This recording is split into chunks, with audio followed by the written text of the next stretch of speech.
Hello, this is Mark here at Gary's Guitars in Portsmouth, New Hampshire, and I'm here to talk about my favorite guitar, the ES-330 from Gibson.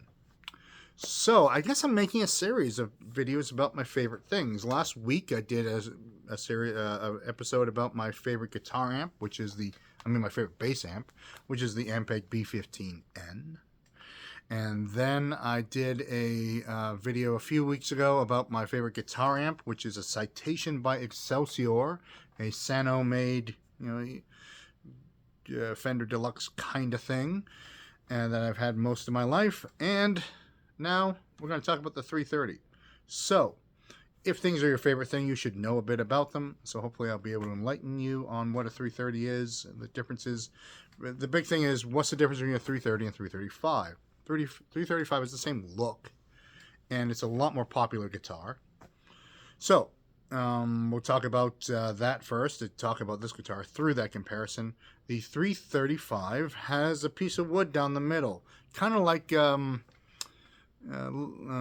Les Paul's original Les Paul, called the Log. His prototype guitar was a solid piece of wood down the middle, and the bouts of a arch top kind of glued to the sides of it to give it the shape and size of a guitar, but be solid where the pickups were sitting. And that design is in the 335. But the 330 is hollow. I suppose we should take this down. So this area underneath the pickups is hollow. That meaning that this guitar is full hollow rather than semi-hollow. People ask, is that a problem with the feedback? And the answer is no, there isn't a problem with feedback. Not in the situations I play in, and I play in a rock band. I can get a little feedback if I wanted to, and I can do the same thing on a 335 though. So, not an extreme problem one way or the other. So, the other big difference, we have two P90 style pickups, whereas the 335 usually will have humbuckers. And the other notable difference is where the neck meets the body. So this is my 12th fret right here, and then it meets it at the 12, 13, 14, 15, 16, 16th fret. And on the 335, my 12th fret would be like here instead, and it meets the body a few frets later. And it leads to the neck being that direction a little more, which is just the feel of the 330. And that's why I say the 335. That's why I like to say the 335 is a little more cozy. When I'm playing the 335, and when you're playing an F chord or something like it, something on the first fret, your hand's not as far away from your body. You can kind of still keep some bad posture. You can keep your elbow tucked in. And, so it's a great thing to kind of fit in your hands. I do have a 335 type guitar. I don't use it as much. A 335 type guitar was my primary guitar for many years. That's a whole other story. It was an Ibanez Artist from 77. And I do miss it, but this fell into my lap. This is a left-handed guitar. It's really hard to find left-handed guitars. And someone came into the store. He's an affluent customer, I suppose. And he knew a left-handed guy worked here, and so he would have me, double check his setups and stuff like that. And one day he walked in the store, threw the case on the counter, and said, "This thing's junk. Let me know if your guy wants to give me something for it." And so, in fact, the neck was broken at the headstock, and it happened because it was in a crappy original case, and it was transported that way. So it was a bad repair. However, the guitar has had its neck broken more than once. I believe it's also been broken in this area. They repainted the back of this guitar at one point, and if you took a black light to this guitar, it would look like a crime scene. There's a lot of refinishing and gluing that gets done around here, and then you have this neck repair. I don't know if you can see it in that light, but this is, and then this was broken through the veneer at one time. It's a whole other story. This guitar has been through it. That's all I have to say.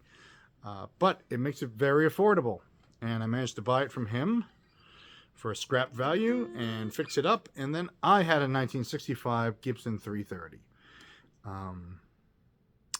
And it's come to be my favorite guitar. And like I said, I play in a rock band primarily.